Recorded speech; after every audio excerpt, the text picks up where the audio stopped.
नमस्कार, आप देख रहे हैं हिम स्टार। आपका बहुत बहुत स्वागत है। हिम स्टार हिमाचल प्रदेश का आपका अपना चैनल। आइए शुरू करते हैं हिमाचल से जुड़ी कुछ मुख्य खबरें।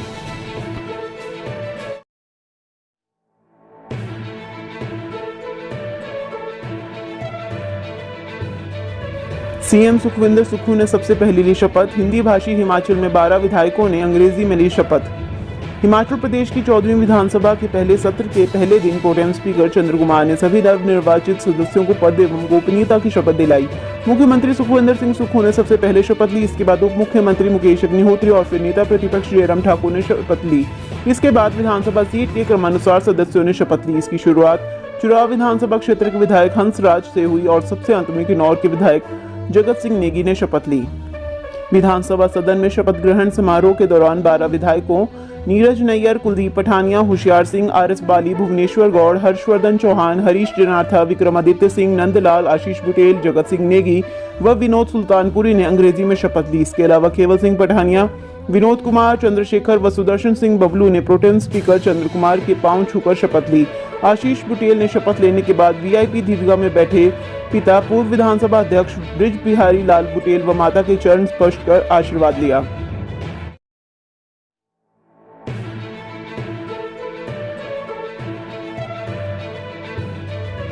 कुलदीप सिंह पठानिया बने हिमाचल प्रदेश विधानसभा के 16वें अध्यक्ष।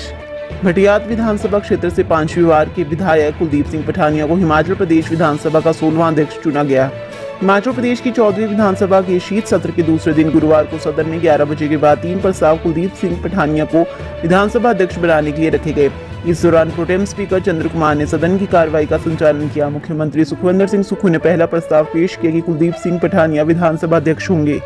इसका अनुमोदन नेता प्रतिपक्ष जयराम ठाकुर ने भाजपा विधायक दल की ओर से किया। दूसरा प्रस्ताव उप मुख्यमंत्री मुकेश अग्निहोत्री ने पेश किया। इसका अनुमोदन शिलाई के विधायक हर्षवर्धन चौहान ने किया। इसके बाद सोलन के कांग्रेस विधायक धनीराम शांडिल ने तीसरा प्रस्ताव पेश किया। इसका अनुमोदन सुलाह के विधायक और पूर्व विधानसभा अध्यक्ष विपिन सिंह परमार ने किया।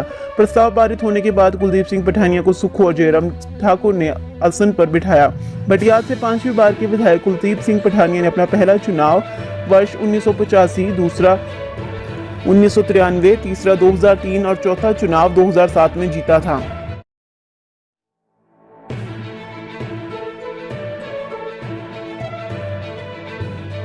वन संस्थानों के शोर से टूटा तपोवन का सन्नाटा, 9 माह में खोल दिए 900 संस्थान। सुक्खू।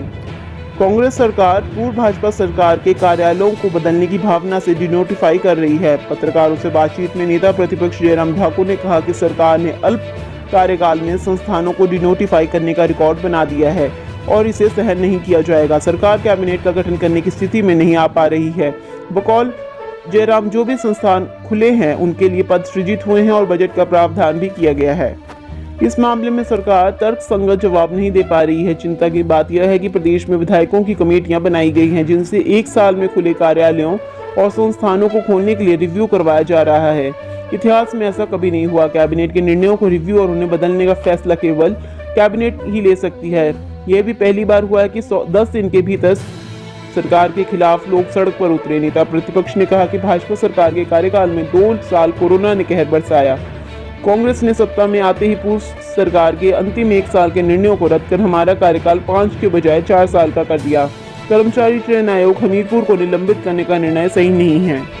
मुख्यमंत्री सुखविंदर सिंह सुक्खू ने कहा कि जयराम ठाकुर की पूर्व सरकार को ऐसी कैसी दैवीय शक्तियां आ गई कि भाजपा ने अंतिम 9 माह के कार्यकाल में 900 से अधिक संस्थान खोल दिए। इनमें 386 स्कूल और 574 अन्य संस्थान शामिल हैं। इन संस्थानों को बिना बजट के खोला गया और इन्हें चलाने के लिए लगभग 5000 करोड़ रुपए की जरूरत है। मुख्यमंत्री ने कहा, पिछले सरकार ने जो संस्थान खोले थे उन्हें डिनोटिफाई करने के संबंध में विधायकों से चर्चा की गई है। पूर्व भाजपा सरकार ने ये संस्थान बिना बजट और स्टाफ के खोले थे। अब सरकार आवश्यकता के आधार पर कर्मचारियों की उपलब्धता को देखते हुए समीक्षा के बाद डिनोटिफाई किए संस्थानों को खोलने पर विचार करेगी।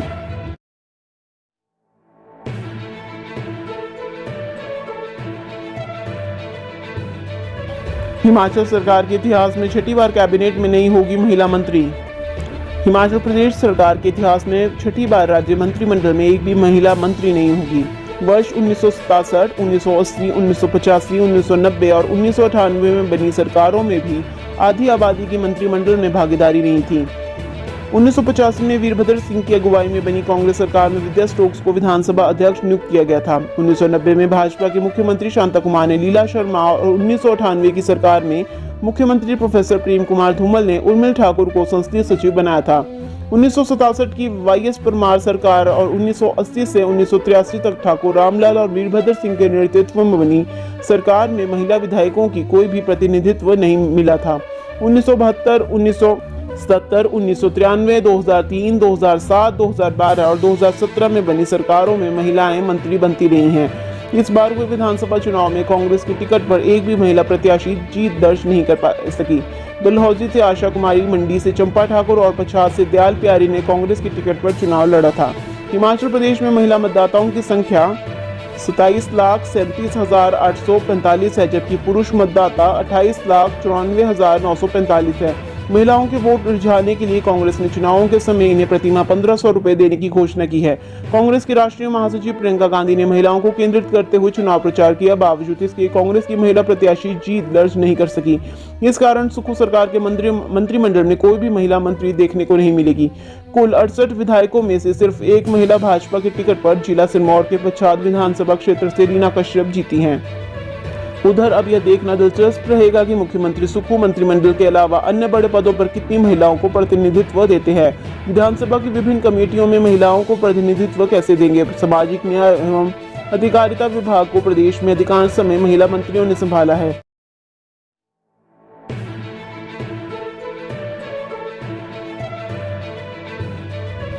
सुक्खू सरकार के फैसलों को हाईकोर्ट में दी चुनौती, 11 जनवरी तक जवाब तलब। भाजपा प्रदेश अध्यक्ष सुरेश कश्यप ने मुख्यमंत्री सुखविंदर सिंह सुक्खू की सरकार के अब तक लिए गए फैसलों को हाईकोर्ट में चुनौती दी है। याचिका में आरोप लगाया गया है कि पूर्व कैबिनेट के फैसलों को प्रशासनिक आदेश से निरस्त नहीं किया जा सकता। मुख्य न्यायाधीश ए सैयद और न्यायाधीश ज्योत्सना रिवालदुआ की खंडपीठ ने सरकार से 11 जनवरी तक जवाब तलब किया है। याचिका के माध्यम से सरकार पर आरोप लगाया गया है कि बिना कैबिनेट बनाए ही पूर्व सरकार के फैसलों को रद्द किया गया है, जबकि कैबिनेट के फैसलों को कैबिनेट के निर्णय से ही निरस्त किया जा सकता है। सरकार की ओर से जारी प्रशासनिक आदेशों से कैबिनेट के फैसले निरस्त करना गैर कानूनी है। संविधान में ऐसा कोई प्रावधान नहीं है। याचिकाकर्ता ने सरकार के 12 दिसंबर को जारी प्रशासनिक आदेश को रद्द करने की हाईकोर्ट से गुहार लगाई है। आरोप लगाया है कि इस आदेश के तहत भाजपा सरकार के प्रगतिशील निर्णयों को तुरंत प्रभाव से रद्द किया गया है। अदालत को बताया गया कि गत 12 दिसंबर को सरकार ने मेडिकल कॉलेजों को छोड़कर सभी विभागों के अधिकारियों को दिया गया पुनर्रोजगार समाप्त कर दिया और कहा गया कि 1 अप्रैल 2022 के बाद कैबिनेट में लिए गए फैसलों की समीक्षा होगी। संस्थान खोलने और अपग्रेड करने के फैसले पर विचार किया जाएगा। निगमों, बोर्डों में अध्यक्ष, उपाध्यक्ष नामित सदस्य और अन्य कमेटियों तथा शहरी निकायों में नामित सदस्यों की नियुक्तियां भी रद्द कर दी गई। हिमाचल लोक सेवा आयोग और कर्मचारी चयन आयोग को छोड़कर सभी राजकीय विश्वविद्यालय, सरकारी विभाग, बोर्ड, निगम और स्वायत्त निकायों में चल रही सभी तरह की भर्ती प्रक्रिया को भी लंबित कर दिया गया। याचिकाकर्ता की पैरवी करते हुए पूर्व महाधिवक्ता ने कहा कि सरकार द्वेष की भावना से कार्य कर रही है। अदालत ने मामले की प्रारंभिक सुनवाई के बाद सरकार को अपना पक्ष रखने के लिए 11 जनवरी तक का समय दे दिया।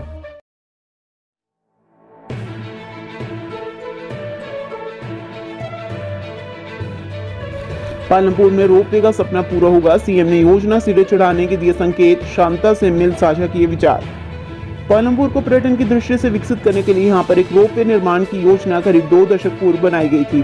पूर्व सांसद शांता कुमार द्वारा इस संदर्भ में किए गए प्रयासों के बाद प्रदेश सरकार ने पालमपुर की इस महत्वाकांक्षी योजना के लिए हामी भरी थी और रोपवे का सर्वे करवाए जाने की बातें सामने आई। प्रदेश सरकार ने रोपवे निर्माण को कैबिनेट में भी मंजूरी दी थी। गौरतलब है कि तत्कालीन शांता कुमार के प्रयास से रोपवे के लिए जगह का चयन भी उसी दौरान कर लिया गया था। उस समय केंद्र में अटल बिहारी वाजपेयी के नेतृत्व में एनडीए की सरकार सत्ता में थी। वो शांता कुमार केंद्रीय मंत्री थे। योजना के तहत पालमपुर में प्रस्तावित रज्जू मार्ग के लिए 80 लाख रुपए की राशि भी मंजूर कर दी गई थी।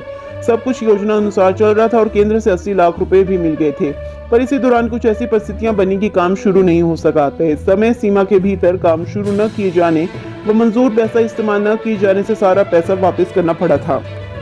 पूर्व मुख्यमंत्री शांता कुमार पर्यटन को मौजूद समय का सबसे बड़ा उद्योग मानते हैं, जिसमें रोजगार की भी अपार संभावनाएं हैं। पालमपुर में रोपवे का निर्माण धौलाधार पर्वत श्रृंखला के करीब ऐसे स्थान पर होना है जहां से न्यूगल कैफे और सौरभ वन विहार भी पर्यटक आसानी से पहुंच सकते हैं। रोपवे निर्माण की आस पूर्व मुख्यमंत्री वीरभद्र सिंह ने भी जताई थी।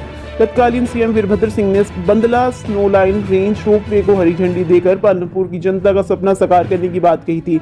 कुछ समय पूर्व केंद्रीय भूतल परिवहन मंत्रालय द्वारा प्रदेश में हजारों करोड़ रुपए के रोपवे प्रस्तावित किए गए थे, जिनमें पालमपुर का बहुत समय से लंबित रज्जू मार्ग का प्रोजेक्ट भी शामिल है।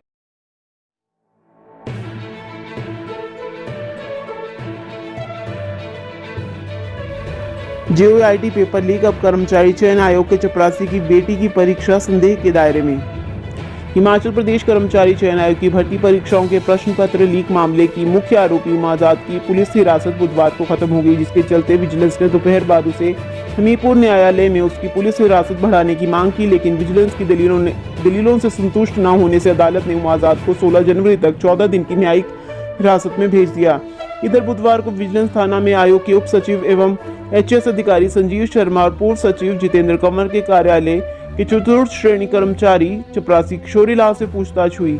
किशोरीलाल की बेटी ने पूर्व में हुई JOIT की परीक्षा उत्तीर्ण की है। फिलहाल यह परीक्षा भी संदेह के दायरे में है।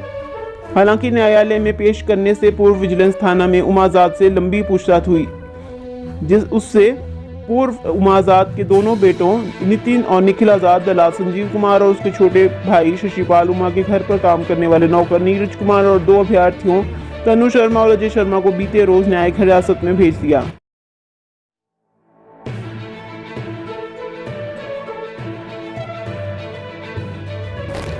नीट परीक्षा में पाए थे 400, बढ़ाकर कर दिए 560 अंक, ऐसे पकड़ा गया शातिर। नीट के रिजल्ट में गड़बड़ी के बाद फर्जी सर्टिफिकेट तैयार कर MBBS सीट पाने वाले छात्र के मामले में नया खुलासा हुआ है। जांच में पता चला है कि छात्र के नीट परीक्षा में 400 अंक आए थे। छात्र ने गड़बड़ी कर अंक 400 से बढ़ाकर 560 कर दिए। अटल मेडिकल एंड रिसर्च यूनिवर्सिटी मंडी की मेरिट में आने से छात्र का चयन IGMC के लिए हो गया। IGMC में करीब 2 माह पहले ही MBBS का नया बैच बैठा है। 120 छात्र छात्राओं के बैच में छात्र मेडिकल की शिक्षा ग्रहण कर रहा था। इस बीच IGMC के स्टूडेंट सेक्शन के कर्मी प्रशिक्षु छात्र छात्राओं का डाटा नेशनल मेडिकल काउंसिल की साइट पर अपलोड करने लगे। जब इस प्रशिक्षु छात्र का डाटा अपलोड किया जाने लगा तो उसका मिलान नहीं हुआ। बताया जा रहा है कि इस डाटा में किसी दूसरे छात्र का नाम था। इसके बाद कर्मियों ने प्राचार्य से शिकायत की। प्रबंधन सतर्क हुआ और छात्र को कॉलेज से निष्कासित कर दिया। हालांकि अब एक सीट खाली हो गई है तो कॉलेज प्रबंधन सीट भरने संबंधी आगामी प्रक्रिया शुरू करना चाहता है।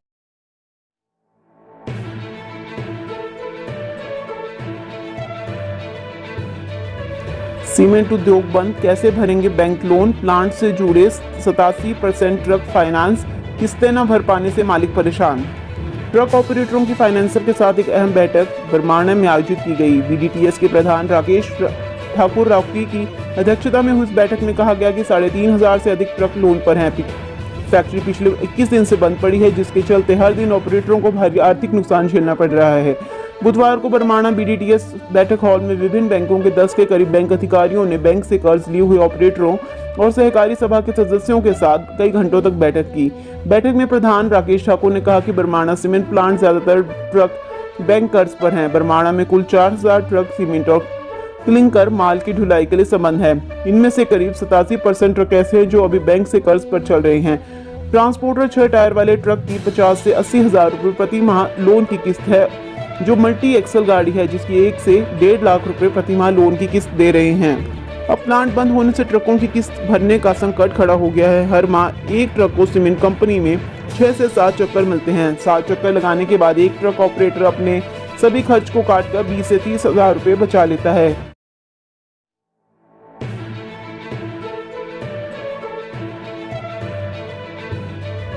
कसौली में कोरोना की नेजल वैक्सीन का इसी सप्ताह होगा क्वालिटी व कंट्रोल टेस्ट। कोरोना के नए वेरिएंट ओमिक्रॉन BF.7 की देश में दस्तक के बीच भारत बायोटेक की नेजल वैक्सीन के बैच क्वालिटी और कंट्रोल टेस्ट के लिए सेंट्रल ड्रग लैबोरेटरी कसौली पहुंचेंगे। सीरियल से मान्यता मिलने के बाद ये पहली वैक्सीन होगी जिसे नाक से दिया जाएगा। हाल ही में drug controller general of India ने इस वैक्सीन के आपात इस्तेमाल की मंजूरी दी है। वैक्सीन का कसौली की लैब में गहनता से प्रशिक्षण होगा। कंपनी इस सप्ताह जांच के लिए बैच लैब में भेजेगी। लैब से ग्रीन टिक मिलने के बाद ही लोगों के लिए वैक्सीन बाजार में उपलब्ध होगी। भारत में कोरोना वैक्सीनेशन की रफ्तार को तेज करने के लिए केंद्र सरकार लगातार काम कर रही है। भारत में इंट्रामस्कुलर कोरोना वैक्सीन के बाद अब नाक से लेने वाली वैक्सीन का उत्पादन भी शुरू हो गया है। हिमाचल की हर खबर पाने के लिए हिम स्टार से जुड़ें।